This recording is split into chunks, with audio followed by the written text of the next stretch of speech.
کہ جو مریض آیا ہے وہ مسلم ہے، غیر مسلم ہے، سکھ ہے، عیسائی ہے، کوئی ڈاکٹر کی تصدیق نہیں. اور بہبود مریضہ کا مطلب یہ ہے کہ کسی بھی مریض کی بہبود کرنی ہے تو تھوڑا اس سیٹ اپ کی ضرورت ہے. اور میں سمجھتا ہوں کہ جیسے عمران بھائی نے کہا کہ صرف ناواز معاشرے کی حفاظت نہیں، اب دو آدمی کو تو زیادہ ظاہر سی بات ہے کہ سماج کی حفاظت، سماج کی دیکھ بھال یا اس کے کفن دفن کا انتظام بھی ضرور ہوا کام ہوتا ہے. اور بعض کا تو جو لوگ بیمار ہوتے ہیں، بیماری کی حالت سے فوت ہوتے ہیں تو دیش والوں کے جو اپنے ہیں وہ اس سے مریض کی کفالت نہیں کر پاتے، دور چلے جاتے ہیں. اس وقت یہ اللہ تعالیٰ آپ سے بہت بڑا کام دے رہا ہے. اور ظاہر سی بات ہے کہ اگر کوئی شخص کسی ایسے مریض کی جان بچاتا ہے تو وہ اس نے پوری انسانی کی جان بچائے گا. اور اگر کوئی شخص کسی مریض کو نقصان دیتا ہے تو گویا اس نے پوری انسانی کو نقصان دیتا. تو یہ آپ روزانہ تلوار دے سکتے ہیں. اس کو بہت زیادہ غور کرنے کی بات یہ ہے کہ ایک لمحے میں آپ کا مقام کہاں پہنچ گیا. اور اگر آپ سے ایک ہلکی سی کوتاہی ہوتی ہے یا آپ کسی جگہ کوئی غفلت برتے ہیں تو ایک ہی لمحے میں آپ کی سمجھ پہ آ جاتے ہیں. اور دوسرا یہ کہ مریض جب کسی ڈاکٹر کے پاس یا کسی ایسے شخص کے پاس جاتا ہے جس سے اسے یہ توقع ہوتی ہے کہ یہ میرے کفالت کرے گا، میرے علاج کا خیال رکھے گا، تو وہ ایک آس اور امید لے کے جاتا ہے. میں سمجھتا ہوں کہ جیسے ہمارے جو سرکاری ہاسپٹل ہیں نہیں کہ جرنلسٹ کہہ رہا ہوں، یہ میرے پاس سے نہیں جا رہا، جو ان کی حالت ہے وہ آپ سے دیکھیں. ہمارے اپنے ساتھ جرنلسٹ آپ جرنلسٹ ہے، ہمارے ساتھ جرنلسٹ ہے، باقی دوست ہے، ان کی حالت لگی چکی نہیں ہے. کبھی کبھی ہم سوچتے ہیں کہ ایک ایم ایس جس کا رتبہ ایک اسسٹنٹ کمشنر کے برابر ہے اور ایک اسسٹنٹ کمشنر جس کا پروٹوکول، جس کے دیے جس کے اخراجات اور اس کے لوازمات اتنے زیادہ ہیں جنہیں عام آدمی افورڈ نہیں کر سکتا، لیکن اس کے بدلے میں اس سے ادارے سے عام آدمی کو کیا ریلیف کیا ملے.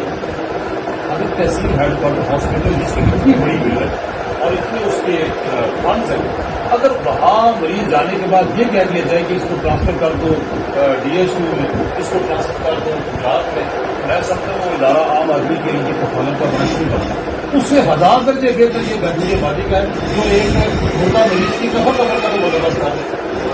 تو میں سمجھتا ہوں یہ اس سے 1000 درجے بہتر ہے جو سرکار کے خرچے پہ نہیں جانتا. جیسے ہم لوگ یہاں پہ بیٹھے ہوئے ہیں اپنے اخراجات میں، کوئی ڈی نہیں ہے، کوئی تنخواہ نہیں ہے، صرف رضائل کے لیے ہم یہاں بیٹھے ہوئے وقت دے رہے ہیں. کہیں سے بجلی کا بل نہیں آ رہا، اس میں چیک نہیں دینا، تنخواہ نہیں دینا. تو اگر اپنی مدد آپ کے تحت مریضہ کے پلیٹ فارم پر ہم مریضوں کی کس طرح مریضوں سے کفالت کر سکتے ہیں تو ان لوگوں کو بدرجہ اتر کرنا چاہیے کہ جہاں سے یہ مریضوں کو ریفر کر دیتے ہیں. اور سیم اسی طرح سے دیگر ادارے سمون صاحب یہ بہت بڑا کام ہے.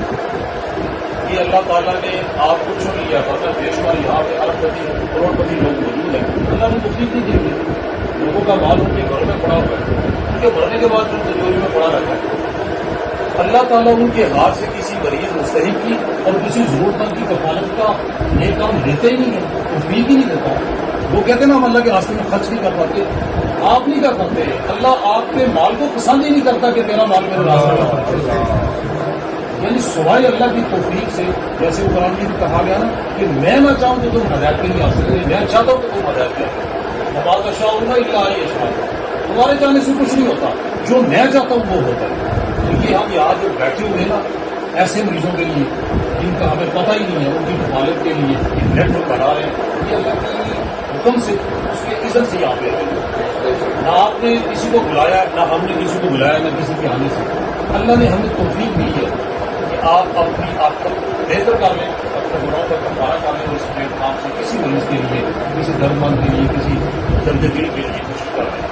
آخر میں آپ کو بہت زیادہ پہلے کیسے آپ کے لیے بہت دعائیں کہ اللہ تعالیٰ آپ کو ہمت دے، توفیق دے. اور یہ جتنا کام یہ صرف اور صرف رضا الہی ہے. میرے مطمع نظر یہ نہیں ہونا چاہیے میں نے شکول مرزا صاحب کو خوش کرنا ہے، راجہ علی صاحب کو خوش کرنا ہے، راشد صاحب کو. یہ ساری غلط کرنے کی بات ہے. میرا نیت یہ ہو، سوچ یہ ہو کہ اگر میں چند میں یہاں بیٹھا ہوں، یہ نگران سیٹ اپ میں آئی ہے، کل آپ 3 سال کے لیے نئی باڈی کا اعلان کریں گے، ان کی ایک ہی خواہش ہونی چاہیے رضا، اے اللہ تو راضی ہو سکتا ہے آپ کی نمازیں قبول نہ ہو، عمرے قبول نہ ہو، حج قبول نہ ہو، اور یہ کسی 2-3 سال کے لیے آپ کی جو محنت ہے، آپ کی ریاضت ہے، یہ کتنی اللہ تعالیٰ آپ سب کو ہمت دے، کوشش دے بطور جرنلسٹ ہم جہاں آپ کے کام آ سکے وہ آپ آواز دیں. اس وقت آپ کی بہت شکریہ.